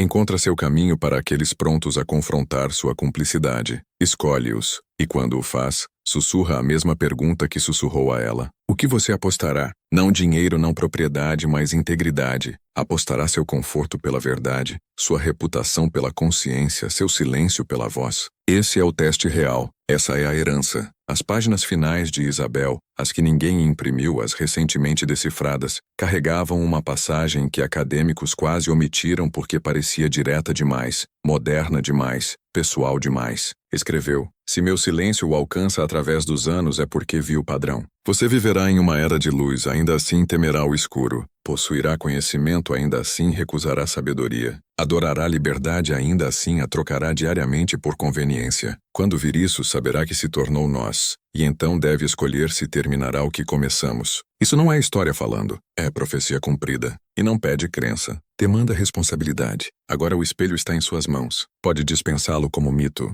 chamá-lo exagero, fechar esta história e seguir. Essa é uma escolha. A outra é aceitar que nunca devia ouvir esta história e que ouvi-la muda tudo. Porque uma vez que verdade entra em você, mancha-o. E essa mancha é sagrada. Força-o a ver as correntes invisíveis em sua própria vida, os sistemas que defende sem perceber, as barganhas que fez por conforto. Força-o a ver que poder sempre foi reflexo de medo, e que controle só existe porque obediência permite. Talvez por isso seu ato final não fosse vingança, mas escrita. Entendia algo que a maioria das revoluções esquece, que todo tirano morre, mas a lógica que o criou sobrevive a menos que registrada e reconhecida. Seu silêncio era arma, sua tinta um mapa e sua história um espelho para toda a era que segue. Então agora olhe mais perto, não apenas lembre dela, entenda, ela não era santa, não era símbolo, era espelho. E o que você vê refletido lá não é o passado. É a forma de sua própria herança moral. A pergunta é, se continuará a linhagem da aposta, fingindo ignorância enquanto lucra da dor alheia, ou se finalmente a terminará se tornando o que ela era consciente. Pode fechar isso agora,